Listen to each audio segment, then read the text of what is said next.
já comentou como é que foi, a gente fez juntos, né? No doutorado, eu voltei para a área da educação física mais especificamente, que é a minha formação, né, da graduação, e eu fiz mais no aspecto da neurofisiologia do exercício. Então, continuei trabalhando com modelo animal, mas eu trabalhei com rato, daí não trabalhei mais com ave, como no mestrado, e eu fiz um modelo de treinamento no calor, então continuei estudando respostas termorregulatórias no calor, só que com treinamento. Então a gente padronizou um protocolo de treinamento intervalado, com os ratinhos lá na esteira, e avaliamos várias coisas, assim, né? Respostas fisiológicas agudas e crônicas, né? Que é o feito a longo prazo, né? Do treinamento ali no calor, tanto periféricas quanto centrais. Então, foi mais ou menos isso que a gente, uns 4 anos, a gente enfatizou, prolongamento aí de algumas coisas que a gente trabalhou no mestrado também. Mas tudo é experiência, né, Tiago? Acho que foram os perrengues que nos ensinaram, né, várias coisas que a gente também está aqui hoje conversando sobre isso, não é à toa, né? E isso mesmo. Eu já falei para eles do evento que se trata, né, da Semana Nacional do Cérebro, que é um evento mundial para despertar o interesse para estudos nessa área, né? Mas eu acredito que a conversa de hoje, né, Mila, é mais sobre cuidados que só você pode ter com o seu cérebro. Ninguém vai fazer exercício físico por você, não é verdade? Exatamente. Esse é o tema, Existe, né? O que é. seriam esses benefícios, então, que o exercício na natureza, né? O Tiago já falou do tema da Semana Nacional do Cérebro desse ano, que é a natureza e cérebro. O que será que a natureza traz de plus a mais, né? Porque o exercício físico, todo mundo já sabe que os benefícios que faz, não só para o cérebro, como para o corpo, né? Então, de forma geral. E o que será que a natureza, né? Esse contato com a natureza durante a prática de exercício complementa dentro desse contexto. Então, e eu acho que é super interessante, talvez até não tenha sido à toa, né? A escolha do tema natureza e cérebro dentro da semana esse ano, por conta de tudo que a gente está passando nesse um ano, né? Então, acho que é um desafio para todo mundo. Um desafio mental, né? Sobre várias perspectivas, assim, da saúde mental, né? Que eu quero dizer, porque muita gente está, pelo próprio isolamento social, isso já traz alguns efeitos negativos de alguma maneira, né? Somos seres sociáveis, então quando a gente se restringe a isso, a gente tem que tentar buscar de alguma forma compensar essa falta, né? Ou outras pessoas também, como pelo medo do próprio de ter a doença, medo do vírus, muitas pessoas tendo problemas financeiros, ou porque parentes estão passando por problemas de saúde, né? Então, eu acho que são várias as situações que remetem a perturbações mentais, assim, né? Nesse último ano que a gente está passando. Então, esse tema vem também como uma ferramenta a mais para, né, se fizer sentido aí para as pessoas de incluírem com mais solidez nas suas vidas. Eu acho que essa é a principal mensagem que eu também gostaria de passar hoje. Gente, só queria fazer um pedido para não ligarem o microfone, para todo mundo desligar, só de lembrar de desligar o microfone, só para a gente não atrapalhar aqui a gravação. Daí, no final, a gente pode abrir um espacinho, se alguém quiser fazer pergunta, podem colocar também no chat, daí a gente vai respondendo aí, a gente tem um tempinho curto, mas dá para responder alguma coisa. Mas vamos direto ao ponto, então, né, Tiago? Quais são os principais benefícios, então, que a gente pode ter? De forma geral, os principais benefícios que a prática de atividade física, seja ela qual for, né, dentro da natureza, as mais tradicionais são esporte de aventura, né, montanhismo ou correr na natureza, enfim, são as práticas aí que os estudos até acabam utilizando para entender essas respostas.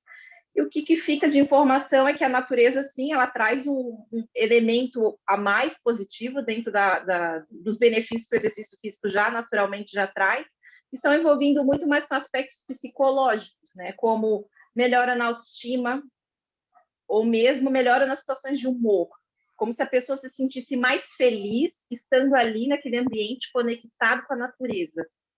Então, de regra geral, os benefícios que a gente encontra são muito mais no modo como você se vê como pessoa, como indivíduo, e como você lida com aquele exercício que está sendo realizado naquele momento. Até tem uma teoria muito interessante, que é uma teoria de fadiga do exercício, ou mesmo de tolerância ao exercício, em que chama teoria do governador central. Então, tem uns pesquisadores que entendem o que determina o início e o fim do exercício físico, né? São somas aí de vários aspectos, tanto psicológicos quanto fisiológicos. E o conjunto disso tudo, imaginamos aí sendo esses aspectos como uma caixa d'água, né? Duas caixas d'água, uma de aspectos fisiológicos e outra só de aspectos psicológicos. O que seriam esses aspectos fisiológicos? A produção de energia que o corpo precisa ter para o exercício acontecer, né? Circulação adequada de sangue para suprir as necessidades durante o exercício, enfim, ativação do cérebro para que o músculo contraia. Essas funções que o corpo precisa adaptar para que o exercício aconteça. E os aspectos psicológicos seriam essas variáveis relacionadas com o desejo ou não de fazer exercício, com a motivação, né, ou não de fazer o exercício, com o humor, com a emoção envolvida naquele momento de fazer ou não exercício. Então, esse conjunto, essas duas caixas d'água, quando elas enchem, independente de qual das duas encher primeiro, porque as duas têm conexão, uma influencia na outra, o exercício para, o exercício cessa. Então, essa teoria, ela entende mais ou menos isso, né? Independente de qual das duas caixas d'água aumenta de volume de água máximo, transborda automaticamente para outra caixa d'água também. E o exercício na natureza é como se ele aumentasse a capacidade de volume de água sobre a caixa d'água do aspecto psicológico. Então, em outras palavras, é como se essa situação ambiental de natureza favorecesse que o exercício continuasse, dá um plus a mais, como se fosse uma energia a mais, né? Ou uma motivação a mais para que o exercício aconteça. Então, acho que ela entra bastante nesse benefício. Acho que esse é o principal benefício, né, do exercício na natureza. Então, ele junta esses aspectos físicos, que o exercício físico, né, a gente já conhece que traz, e também com esses aspectos mais psicológicos. Então, favorecendo aí para que a gente consiga ter mais vontade e tolerância, de alguma maneira, para que o exercício também aconteça. Além de melhorar esses aspectos pessoais, né? De autoestima, enfim, a sensação daquele ambiente causa as pessoas praticantes. Então, de regra geral, a gente consegue entender mais ou menos isso. Tá travando, Felipe? O Felipe está comentando aqui. Melhorou agora, Mila. Não sei se para todos, mas voltou tua voz. Uma outra coisa interessante, Mila, que eu acabei de encontrar aqui num artiguinho bem interessante. Fiz uma busca rápida aqui, né? Mas deixa eu mostrar aqui para vocês. Onde é que está esse artigo? O William não sabia que alunos de fisioterapia ou fisioterapeutas poderiam ir longe na pesquisa, mas pode sim. Não só da física, como o pessoal da educação física também. Olha que interessante esse estudo aqui, Milá. Encontrei agora há pouco. Experiência na natureza reduz ruminação e atividade do córtex pré-frontal na região subgenual. O que é isso? Uma região que está envolvida com o controle de estados de humor, como a Mila falou ali, né? E o que é essa ruminação que ele fala aqui, ó?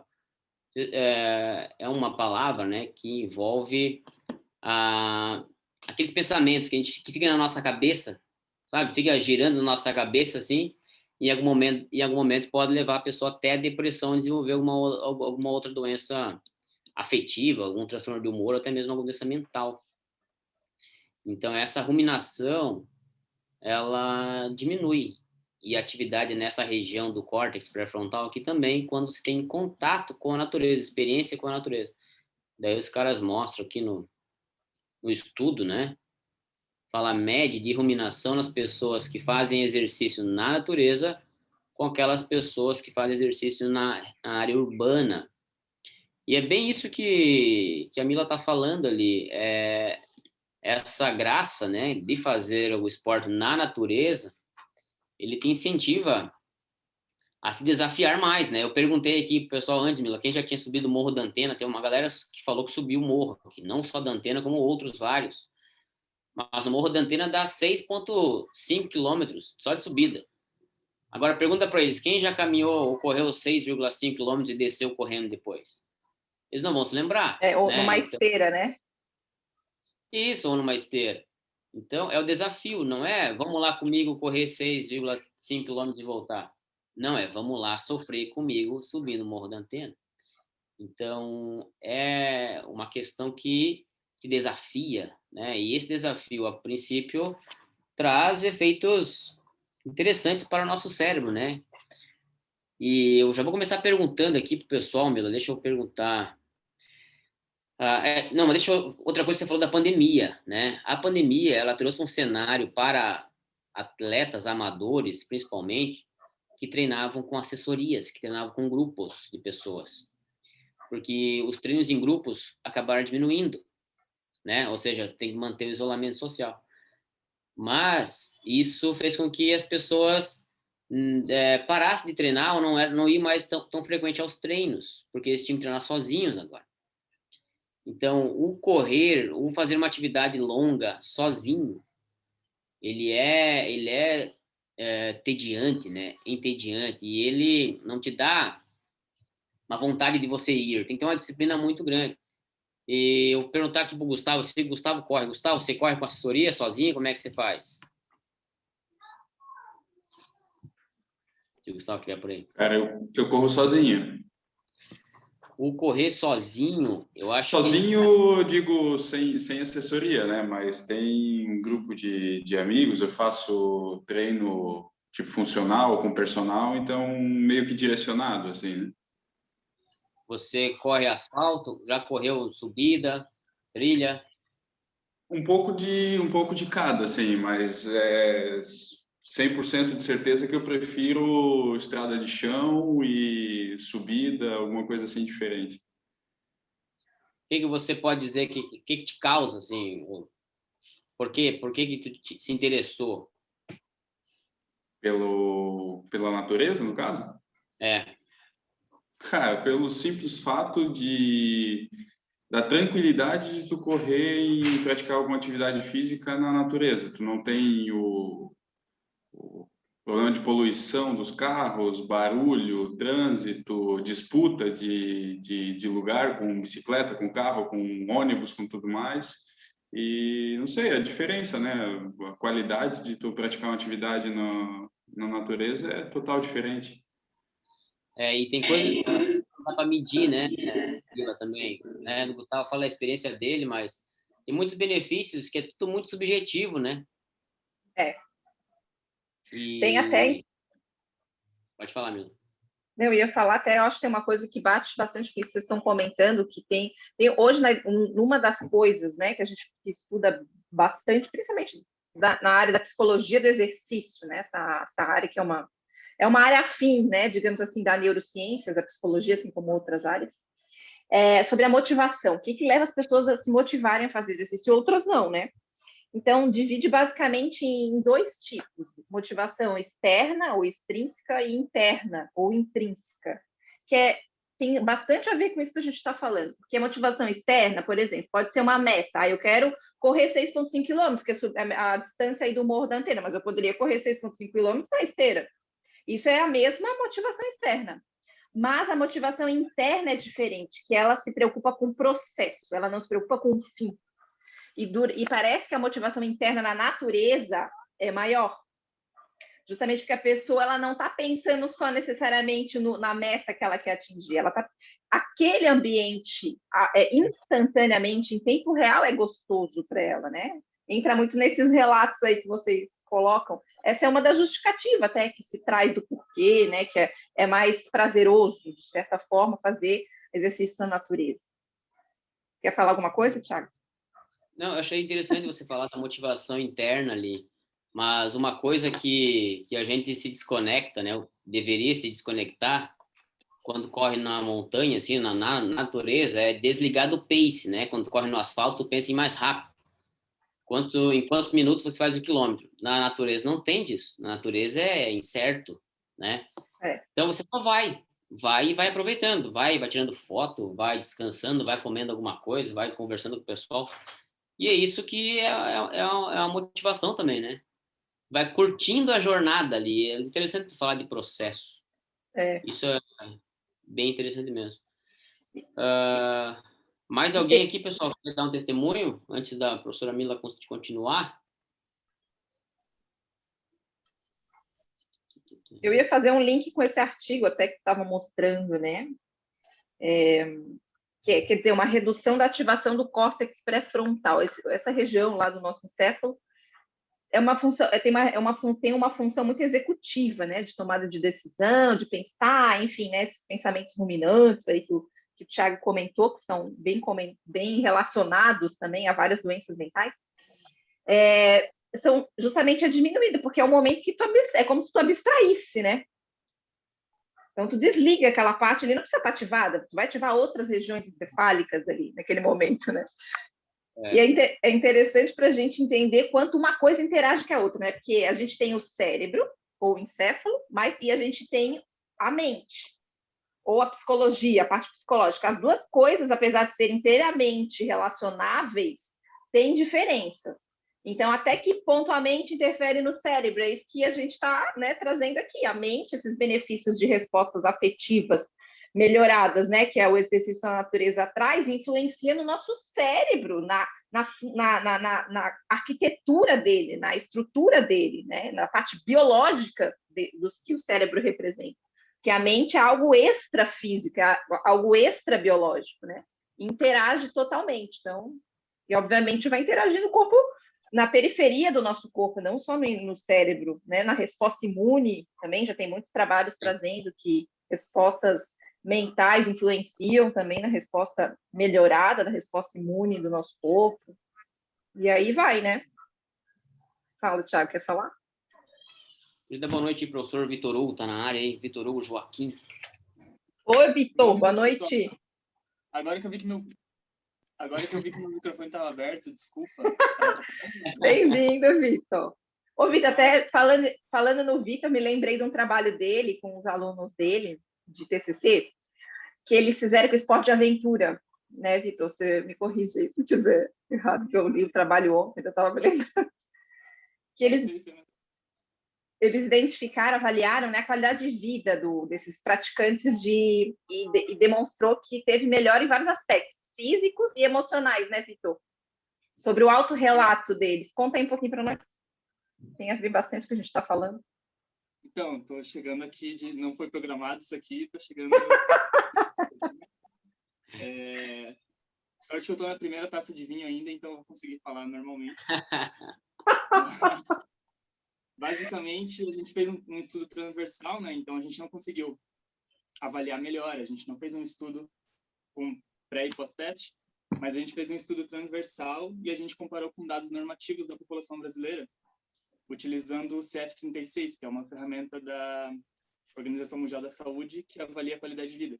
E o que a gente percebeu foi que em vários domínios dessa ferramenta, o nosso público ali, a nossa amostra, tinha valores muito, muito maiores do que a população em geral.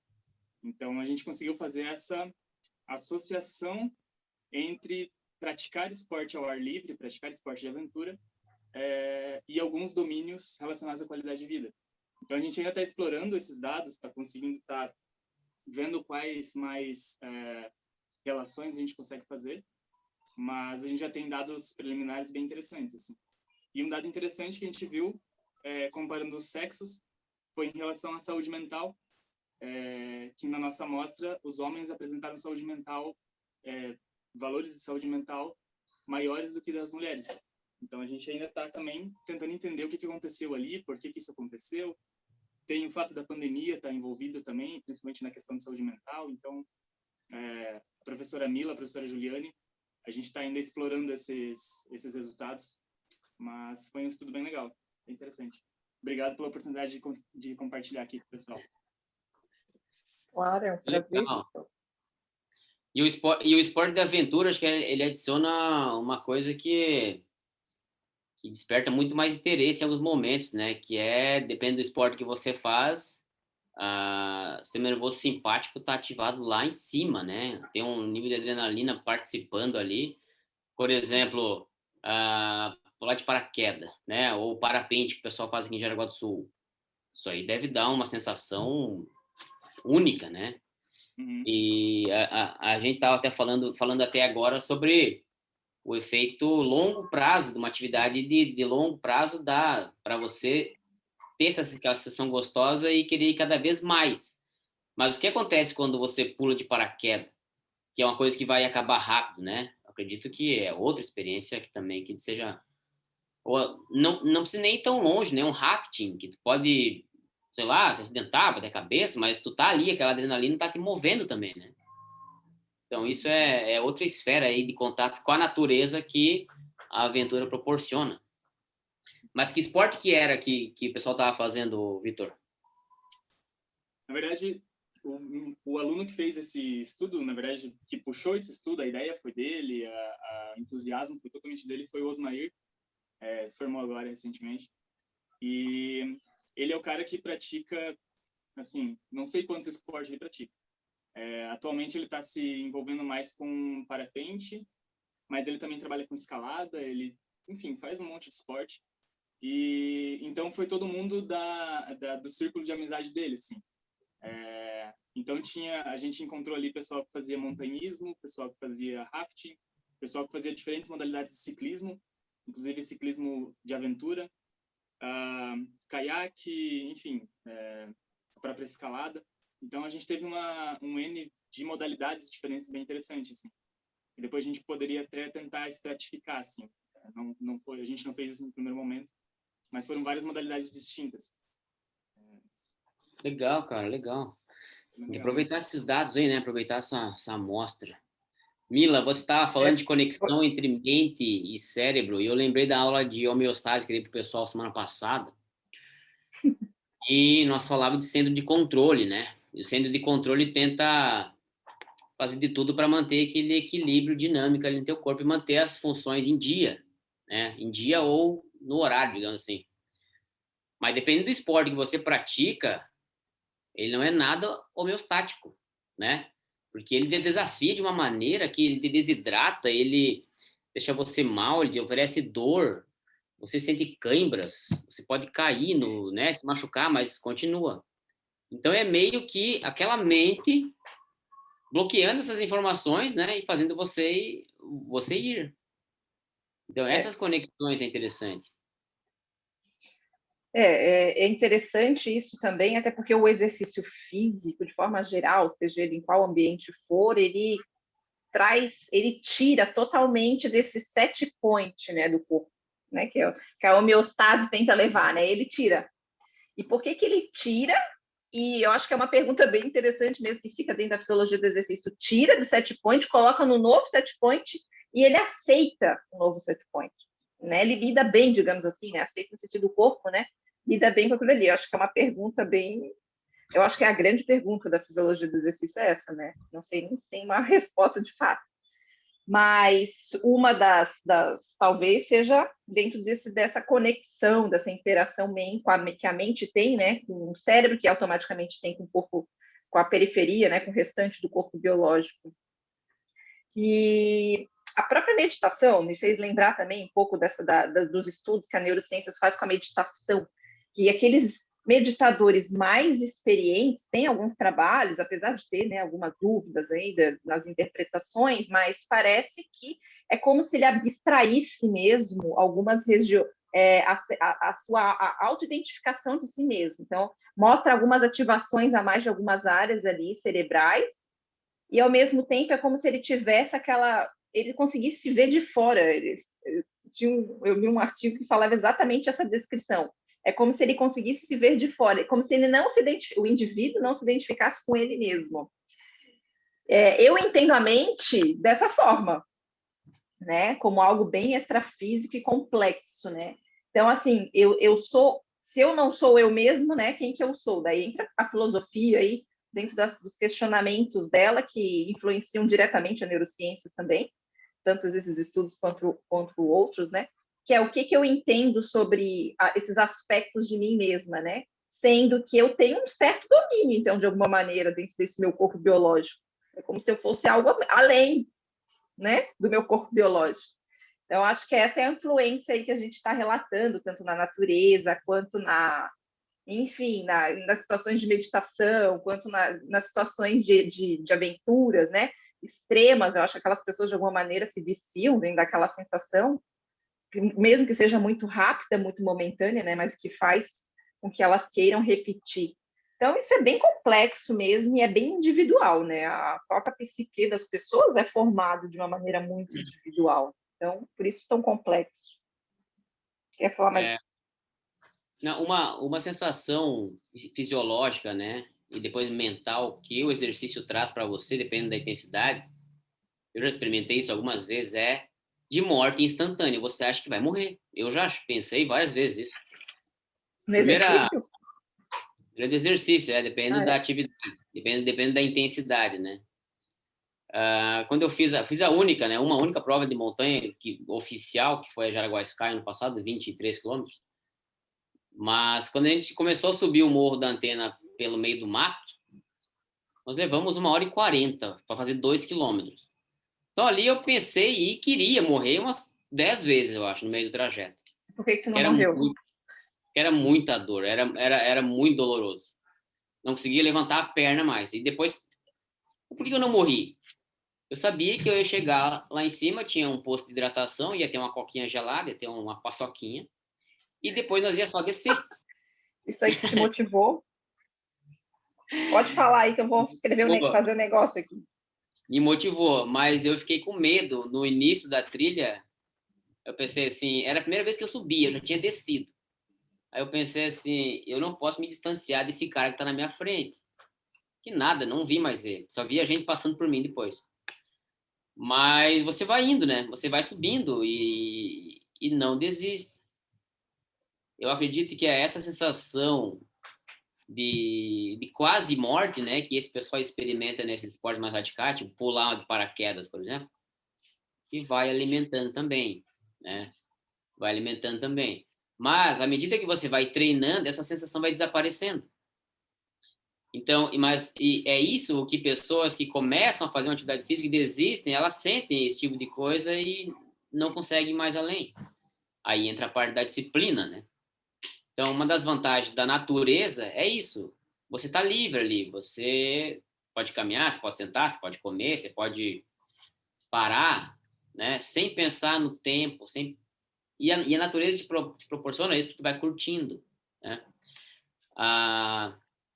A Fernanda, na época, ela fazia TCC lá na FURG, Blumenau, eu também trabalhei no mesmo laboratório que ela avaliava efeito de exercício físico sobre regeneração nervosa periférica, né, em rato.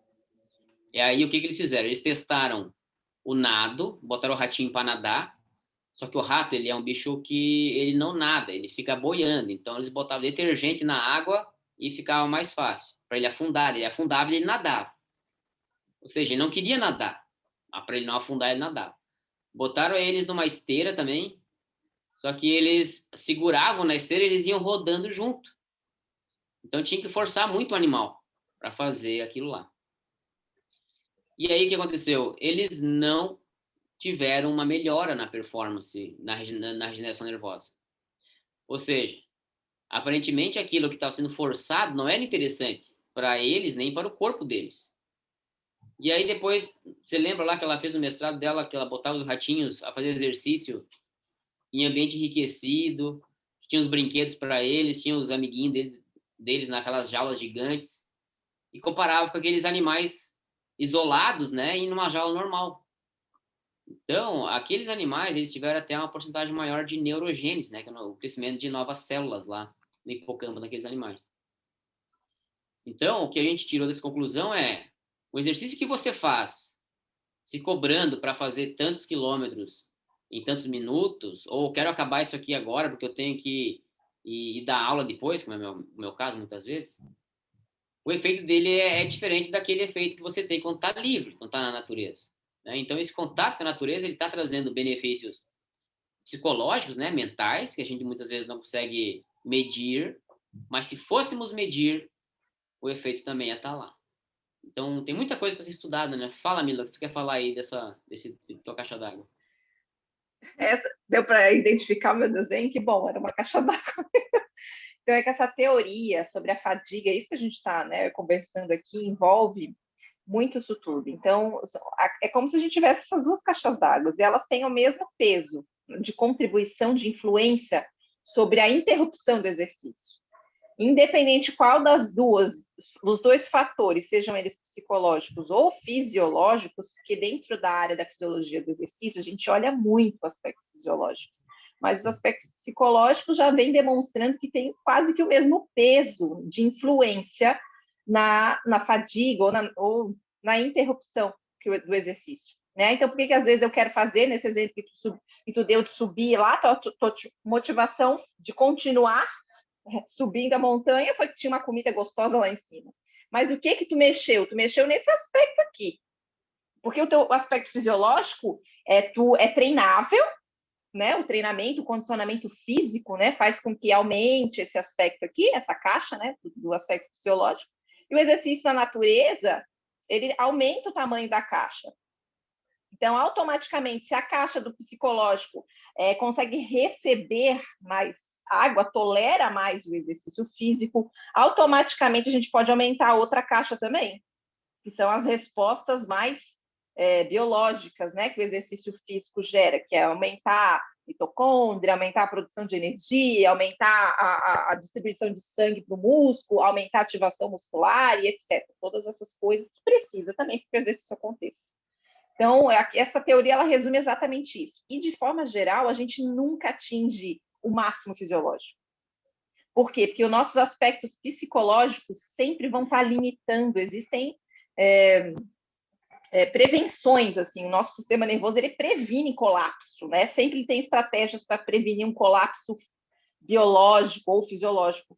Então, tu nunca vai estar atingindo o teu máximo fisiológico. A pessoa desmaia antes disso, né? O teu sistema nervoso te desligaria, ele não permitiria. Atletas, muitas vezes, desmaiam por conta disso, né? Porque eles chegam muito próximo do máximo deles fisiológico. Mas sempre tem algo aqui, ó, que é o psicológico, que vai estar lá intermediando tudo isso. Ele está lá, está em cima. Esse aqui é o limite verdadeiro, né?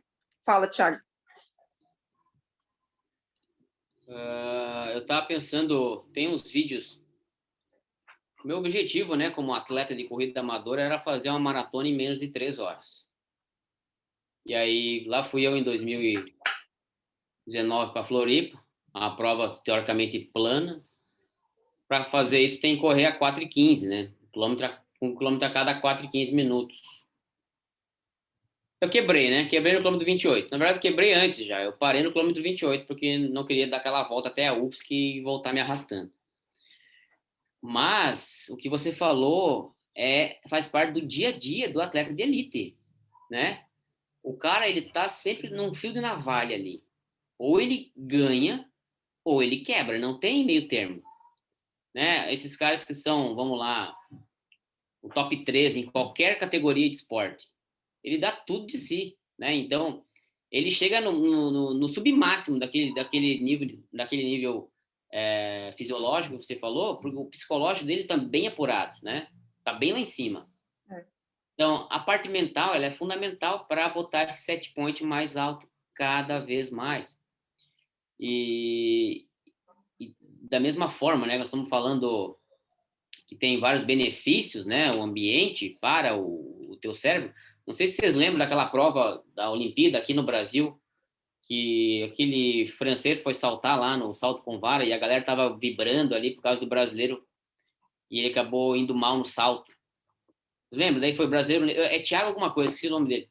Ele acabou ganhando. Então, dependendo da tua experiência com o esporte, né, você vai sentindo teu corpo. E aí você vai sentindo os batimentos cardíacos. E eu lembro que o que me motivava a pensar em morrer era isso. Eu sentia um batimento cardíaco muito lá em cima, a respiração muito lá em cima. Aí eu pensava, não, vou ter um treco aqui, vou descansar. Então, é tudo uma questão de controle, né? Esse nível fisiológico, você tem que respeitar ele, mas treinando cada vez um pouco mais alto para você ficar melhor a cada tempo. É claro, precisa fazer isso? Não precisa, né? Mas o objetivo é manter, e os benefícios do exercício físico vão além dos fisiológicos, né? Eu estava procurando alguma coisa aqui para falar. Teve um menino que falou aqui, o Guilherme. Vi um estudo que atividades muito radicais, como montanha-russa, são prejudiciais ao cérebro, tipo prejudicando o QI até outros problemas. Pode até ser, mas eu acredito que é efeito traumático, tá? Tipo, o cara vai na montanha-russa batendo a cabeça ali, que pode, de fato, provocar algum distúrbio no menino. É possível, tá? É possível. Eu acho que é interessante disso que tu está falando também, Thiago, que esses fatores psicológicos ou a tolerância psicológica, ela é treinável também, naturalmente, com exercício ou técnicas acessórias. A psicologia do esporte, né, estuda e desenvolve técnicas já para isso. Né? Então, o que diferencia mesmo um atleta, basicamente, de uma pessoa não atleta, ou de um indivíduo ativo, é a parte mental. Ele acredita que ele pode se superar, né? Ele vê os desafios dele que ele passa no treinamento como algo construtivo, né? Ele não paralisa frente àqueles desafios, né? O mental dele está muito preparado para aquilo ali. Então, eu sempre gosto de pensar isso, porque eu vejo muito a prática regular de atividade física, não precisa ser atleta, estou voltando para o nível de indivíduos ativos mesmo, como um grande benefício para esses aspectos de tolerância mental, porque isso reverbera para outras vertentes da nossa vida. Não só para o treino que tu vai lá toda semana, né? Mas para os desafios do teu trabalho, para os desafios da vida, né? De forma geral. Então, tu aprende no treino, mas tu aplica em outra coisa. Para mim, o exercício físico é isso, né? E realmente, nesse último ano, assim, o que eu incluí de natureza, né, dentro da minha vida, sem isso, a minha sanidade mental não seria possível. Para mim, ficou muito claro o quanto eu preciso, o quanto me faz bem e o quanto me motiva a fazer exercício estando na natureza. Então, esse tema, né, ele condiz muito mesmo com a prática e dentro de todos esses relatos, né, que foram colocados. A pandemia, ela facilitou a ida, né, para esses lugares, porque menos explorados, né? E aqui em Jaraguá também tem uns lugares legais e tal. E não dá para correr no centro, né? Então o pessoal procurou lugares mais distantes. Mas eu tava lembrando de técnicas, biofeedback, né? Biofeedback que muitos atletas usam para controlar o nível de ansiedade no pré-prova e no pós-prova. Então, é para controlar o mental, né? Muitas vezes essa é a diferença de dois atletas, né? Tem um atleta nosso aqui, que ele treina junto, que ele é da educação física, o Hamilton. Ele é ultramaratonista. Ele fez 160 quilômetros. Ele levou as 30 horas para fazer isso tudo. Como é que é a mente desse cara, né? Como é que vai indo? Claro, ele... Com certeza tem muita autoconfiança. Senão, já é uma demais, característica. Tivemos um outro colega aqui que ano passado correu 90 km aqui em Jaraguá também. É impressionante o controle. Eu consegui fazer 50 quilômetros no ano passado aqui, mas quebrei no quilômetro 33, depois fui alternando corrida e caminhada. Eu não aguentava mais, mas o cara passar disso é impressionante.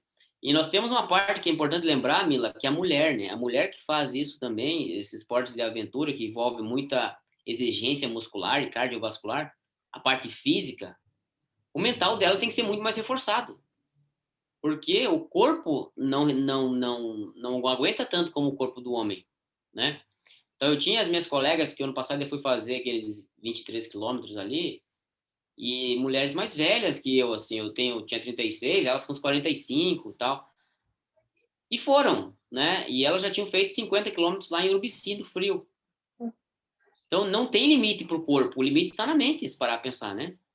Mas tu já parou para pensar que esses esportes de mais longa duração, como esses ultramaratona, enfim, maratona também, ultramaratona, os melhores colocados são pessoas mais velhas, não são tão jovens. Então, por quê? Porque é o mental que determina mais. E quem estuda até esses aspectos de saúde não, de fadiga, né, mental e periférica, que dividem assim dentro dos estudos da neurofisiologia, dizem exatamente isso, que os esportes, os exercícios a longo prazo são mais determinados pelo mental. E os de curto prazo são mais determinados pelo físico, pelo biológico ou fisiológico. Eles já conseguiram identificar pela ativação, né? Como é que é o nome? TMG lá, o nome daquela técnica de eletroestimulação de algumas áreas motoras lá no cérebro. Eles mensuram a atividade muscular por eletromiografia, mensuram força, né, por um isocinético e conseguem determinar. Eles conseguiram perceber que os exercícios mais distantes, mais longos, o aspecto mental é mais influenciável mesmo do que o aspecto biológico. Então, não é à toa que essas pessoas não precisam ser jovens, porque quem é mais maduro geralmente tem um controle melhor, né? São aspectos aí naturais da evolução da vida, né? Então, geralmente as pessoas mais velhas controlam melhor, porque tiveram mais experiências na vida, enfim, né? Tiveram aprendizados aí diferentes dos jovens. Tudo faz parte, né? Porque no meio de um esporte, uma atividade física, precisa de muita resiliência, né? Então, as pessoas que já passaram por muitas coisas conseguem tocar em frente, independente dos desafios. Na aula passada, eu lembro que tinha uma menina que era nadadora, não sei quem era, não sei se ela está aqui hoje. Sei que ela nadava travessias e fazia piscina também. Você lembra, pessoal, quem que era? Não lembro. Será uma das Michelles. E perguntar para ela se ela viu muita diferença de nadar na piscina e nadar no mar. Maria Fernanda. Cadê você, Maria Fernanda? Tá por aqui? Não, só Maria Eduarda. Vou aproveitar, então. O que o Vinícius Anotti colocou um negócio interessante aqui, ó, seria como um viciante, como uma droga. Não sei exatamente o contexto que ele falou, mas o exercício, dentro desse contexto que a gente está falando, o autodesafio da natureza, enfim, quando traz essas sensações de prazer, né, seja sendo na natureza ou de outras formas, ele vicia mesmo, ele aciona uma alça de prazer dopaminérgica, né, no nosso cérebro, que é muito parecida com drogas de abuso, inclusive. Então, né, é um dos aspectos biológicos, digamos assim, que faz com que a pessoa queira fazer novamente. Então, é muito interessante, né, acionar essa via, porque facilita até a própria manutenção do exercício físico. Então, pensando em saúde pública, né, de manutenção de hábitos mais ativos para a população, que a gente, né, vários estudos já mostram que melhora a saúde de forma geral, diminui gastos públicos e etc. Então, é um grande interesse, né, ou pelo menos deveria ser um grande interesse da política pública no país e no mundo. Já tem essa intenção de melhorar os hábitos ativos da população, porque eles sabem que tem esses benefícios. Daí, como melhorar, né? Como manter, como gerar aderência, né, e adesão, né, para esses contextos de hábitos de vida ativo. E o exercício físico, essas respostas conhecidas como respostas afetivas, dentro desse contexto que a gente está falando da natureza, como elas estão aumentadas, facilitam também a aderência. Tem uma relação entre a autonomia, tem umas teorias, né, que falam autonomia, autorregulação e a autodeterminação influenciam positivamente na aderência da prática de atividade física. Então, essas respostas afetivas aí positivas que o exercício na natureza traz isso também, né? Beneficia, assim, dessa forma. É uma forma de tu conseguir manter a rotina semanal de atividade física. Então, pensando em saúde pública, é super interessante também dentro desse aspecto. Pode fazer mal, Mila? Ali a Francine Pois perguntou. Então, eu acho que assim, ó, o Thiago comentou um negócio interessante, né? Que a gente vai viciando nessa sensação da adrenalina, por exemplo, dentro daquele contexto do esporte de aventura. Eu acho que tudo tem um limite, né? Não é à toa que o nosso mental ele está ali controlando esse limite. E o que quando a gente alcança essas coisas, a gente tem benefícios mentais, por isso que a gente quer aquilo de novo. Até um certo ponto que não prejudique o nosso biológico ou, de alguma forma, a nossa vida, eu acho que é válido. Mas isso também é um pouco subjetivo e individual, eu acho, né? Não é tão assim, tão objetivo, isso aqui é ruim, isso aqui é bom. Não, o ser humano, dentro desse contexto integral, né, que a gente está conversando aqui, mente e corpo, ele é bem complexo, então é bem subjetivo. Eu acredito que possa ter um ponto de corte aí, mas daí é cada um descobrir o que é o seu ponto de corte. né? Se está começando a atrapalhar a sua rotina de vida, tu está tendo alguns sintomas físicos, que tem sintomas biológicos de overtraining, né? Que é algo que é o excesso de treinamento ou desidratação, tem sintomas físicos aí que já relatam que tem algo que não está legal, né? Eu acho que esse é o ponto. Eu acho que se ele começa a atrapalhar a vida familiar, vida pessoal, né, aí é complicado. Porque quando você, vamos lá, é atleta amador, mas tem uma prova para fazer. Por exemplo, esse cara que correu 160 quilômetros, ele não foi lá e correu do nada, ele já era um cara que vinha fazendo 5 treinos na semana, treinos de 2 horas cada um deles. Então, se ele tem família, tem filho, tem trabalho, no momento ele vai colocar isso no dia a dia dele. Então, é um negócio que, dependendo do que você faz, a família tem que estar junto. E, de fato, se a pessoa for viciada nisso e não respeitar essas sociabilidades, né, digamos assim, pode afetar a vida do cara, né? Eu tenho colegas que, por exemplo, são triatletas. Esses caras treinam o triplo do que eu que só corro, né? Mas eles conseguem lidar bem com o emprego, lidar bem com relações familiares. Mas, de fato, pode, em algum momento, prejudicar. A Mila falou da parte física. As articulações, os joelhos, dependendo do esporte que você faz, né? Ou até mesmo um rafting, né? Tá lá, pode sofrer alguma queda, coisa assim. Então, o risco é físico e é social, eu acredito. Agora, mental, a ponto de você não conseguir se livrar daquilo ali, eu acho que é difícil, né? Porque tem a ativação do sistema de recompensa, mas a dosagem acho que seria... É homeostática, querendo ou não, né? Ela não extrapola limites farmacológicos, assim. Mas alguém, pessoal, aí quer dar um seu testemunho sobre alguma atividade que tenha feito que envolva esportes radicais ou esporte de natureza ou alguma caminhada na natureza que tenha feito? O pessoal que falou aí que foi lá pro Morro do Macaco, vocês cansaram muito indo lá para Bombinhas? Falem para mim. Mas disse que esse aí é tranquilo, não é? Esse Morro do Macaco eu não fui, mas já me falaram que não é muito... Moleza, Não é muito alto. 290 metros, eu acho. Só que ele é mais íngreme, né?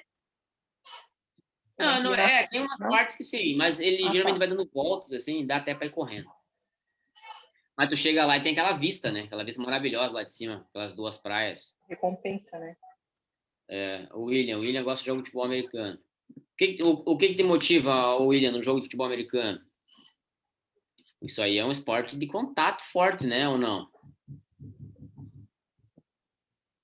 E querendo ou não, tem natureza. Nunca vi futebol americano de quadra. Já viu, Milan? Não tem. Acho que não. Conta, vôlei de praia conta também.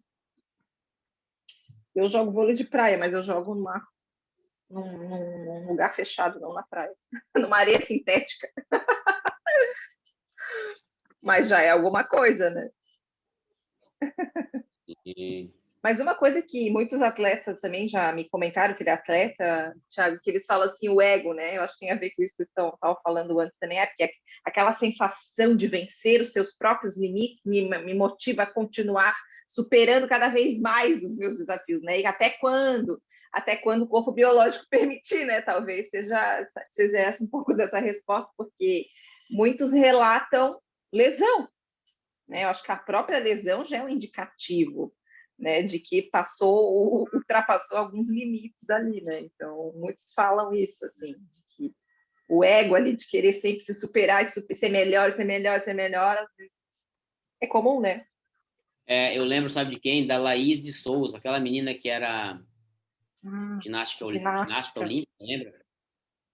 Ela falou sobre isso? Não, ela teve em Blumenau dando uma palestra, mas eu não estava lá no dia. Mas eu lembro dela porque ela fazia aqueles esportes que são todos muito acrobáticos, né? Uhum. E eu fico pensando, aquela pessoa treinada a pular naquela barra lá no cavalo ali. Não, aquela barra é barra, né? Dando aquelas mortal. Não é paralela, né, amor? Esqueci. Não, aquela outra barra. É outro. E aí ele dá aquele salto e cai retinho, né? Então é um limite. O Vitor, qual é o nome, Vitor? Vitor, professor de... Vitor já eu acho que eu conheço o João aqui. Por favor, eu esqueci. Eu pratiquei ginástica artística também, professor. Por isso que eu me chamou, fui atleta. No feminino são 4 aparelhos. O solo e salto, que é junto com o masculino, eles compartilham. E tem as barras as paralelas, assimétricas e a trave.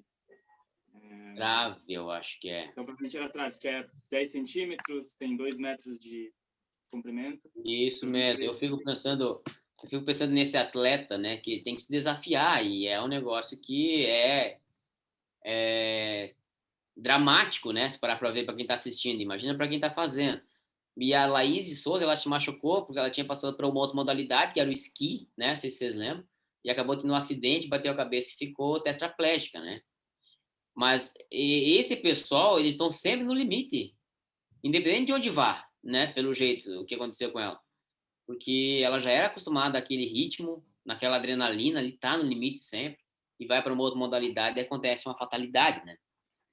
Eu acredito que o atleta, ele também é alimentado por isso. É claro, o atleta profissional é alimentado pelo investimento, né? Pelo dinheiro que ele recebe. Mas o Brasil, o investimento é tão pouco, né? Eu vejo os caras agora sem competição, os caras vão receber do que? O patrocínio vai embora, não tem como mostrar a marca, então é bem complicado. Mas é o desafio de sempre ir mais longe, né? Isso realmente é interessante. E contato com a natureza, ele faz você descobrir outras coisas, né? Que dentro de uma academia, por exemplo, correndo uma esteira, correndo na rua, fazendo qualquer outro esporte indoor, dificilmente você vai obter. Por isso que tem que aproveitar as oportunidades. Não sei, Mila, temos mais alguma coisa para comentar? Não, o que a gente tinha pensado era basicamente isso. Thiago, tens o horário agora também, né? Então, acho que a gente pode ir encerrando. Acho que a mensagem principal é essa, né? Que eu quis conectando, né, com essa situação que a gente está vivendo, porque tem muita gente, os índices de doenças mentais têm aumentado também, é uma coisa que particularmente me preocupa. E então, como uma ferramenta, né, para quem e começar como conseguir, né? Não existe uma regra, tem que correr, pode caminhar também, não, se não conseguir correr, é importante, ou mesmo ficar parado na natureza já ajuda, já é um grande ajuda sobre a perspectiva mental, né? Então, acho que é uma grande ferramenta, né, barata, prática, que qualquer pessoa, não interessa, tem isso, tem aquilo, não, qualquer pessoa pode realizar, né, dosando e respeitando as suas limitações, claro, mas isso é para qualquer pessoa, então acho que fica aí uma mensagem final também importante. Vitor, quer falar? Eu quero só fazer uma menção aqui. O professor falou sobre essa sua fala final sobre o atleta, sobre no limite, e eu lembrei de uma frase do Pierre de Coubertin, que eu trabalhei com ele no semestre passado, em estágio, e aí eu lembrei dessa frase e eu vim buscar aqui rapidinho onde eu encontrava ela, e é no discurso que ele fez numa universidade, em 1892, que serviu para dar o pontapé inicial ao movimento olímpico. E a frase no discurso dele é a seguinte, abre aspas, para fazer com que jovens atletas abram mão do esforço e da competição, precisaríamos primeiro remover todo o sangue de suas veias. Enquanto ainda restar uma gota de sangue, eles não desistirão. Então, eu queria só trazer essa frase aqui, porque acho que vai de encontro com o que o professor falou sobre o atleta que é de elite, que ele tem essa gana, quase, da competição e do limite e de ultrapassar seus limites. Então, acho que essa frase aqui, que é de 1822, do Pierre de Coubertin, que é considerado o pai das Olimpíadas, né, dos Jogos Olímpicos Modernos, eu acho que vai bastante de encontro com essa ideia que o professor quis trazer aqui. Legal, Vitor. Eu lembrei de um caso agora, cara. Eu estava descendo, a última vez que eu subi a antena, eu estava descendo, correndo. E tem um ciclista aqui em Jaraguá que ele é amputado de braço, ele não tem o braço esquerdo. Ele estava subindo, andando de bicicleta. E bem de boa. Né? Então, é aquela ali, o limite não está no corpo, né? Ele está, muitas vezes, na mente mesmo. E muitas pessoas podem pensar que a pessoa não consegue. Ou você mesmo, em algum momento, achar que você não consegue. Né? Então, o convite da natureza, que a natureza te faz, é esse. Comece aos pouquinhos, né? Mas lembre, igual o professor Vitor falou aí, enquanto você achar que pode, eu acho que dá, né? O negócio é deixar o cérebro se guiar ali, se conectar com a natureza e ir embora. A Francine me mandou aqui um documentário interessante, Francine. Obrigado por compartilhar com nós aí. Parece bem interessante. Legal. É legal mesmo. É isso mesmo, né? O cérebro, ele se adapta, né? Se adapta ao nosso estilo de vida. Eu acho que essa é uma mensagem que eu gosto sempre de passar também, que ele é manipulável, né? Eu acho que é uma palavra super chocante e interessante. Nosso cérebro é manipulável, o que a gente ensina, ele aprende, ponto. Está ensinando ele, né, o que tu tem dentro hoje na tua vida é o que tu ensinou ele até hoje, né? Então, se quiser mudar, dá para ensinar coisas diferentes. A neuroplasticidade está aí, já para, né, nos dizendo que é possível, que ele não é rígido, ele é flexível, né? E vai se moldando aí com as experiências que a vida vai nos dando, né? Seja ela qual for. Então, gente, queria agradecer, me despeço aqui, já passo a palavra para o Thiago. Foi uma homenagem à Semana Nacional do Cérebro, que nós pensamos em fazer para levar informação, né, levar conhecimentos científicos do cérebro para as pessoas, que apesar de estar na moda, né, esses estudos, o cérebro está muito na moda em vários contextos, mas trazer um pouco de conhecimentos assim consolidados, né, baseados aí realmente em estudos científicos também, em experiências próprias, pessoais também, que também é importante, dentro de um contexto aplicável, né, que é passivo para qualquer pessoa. Acho que isso é uma mensagem que muito me motiva também a estar aqui. Agradecer ao Thiago, né, por ter aceito essa parceria de estarmos juntos prontamente, mesmo tendo um monte de coisa para fazer, mas a gente sempre tem, né, Thiago? Então, normal, né? Para coisa boa, a gente tem tempo. Então, obrigada, Thiago. Obrigada por todo mundo estar aqui presente. Me despeço e passo a palavra ao Thiago. Valeu, Milan. Obrigado pela parceria aí desde a época lá do mestrado, né? Temos que fazer mais vezes isso, hein, Milan? Temos que fazer mais vezes, chamar essa galera aí para os estudos voltados para neurociências, para o estudo do cérebro e como o cérebro nos faz viver melhor, né? Querendo não ser pessoas melhores também. Obrigado ao professor Vitor por estar aqui com a gente. E aqueles que são meus alunos, nos vemos em segundos lá no link do YouLife, tá bom? Vamos continuar nossa aula. Beleza. Pessoal, até mais. Pessoal, obrigado. Obrigada, Vitor. Adorei tua Abraço, presença cara. aqui. Beijo. Gente, obrigada e boa noite. Beijo para todo mundo. Valeu, Milá. Tchau, tchau. Tchau, tchau. Abraços. Lá no outro link, hein, pessoal. Tchau, tchau.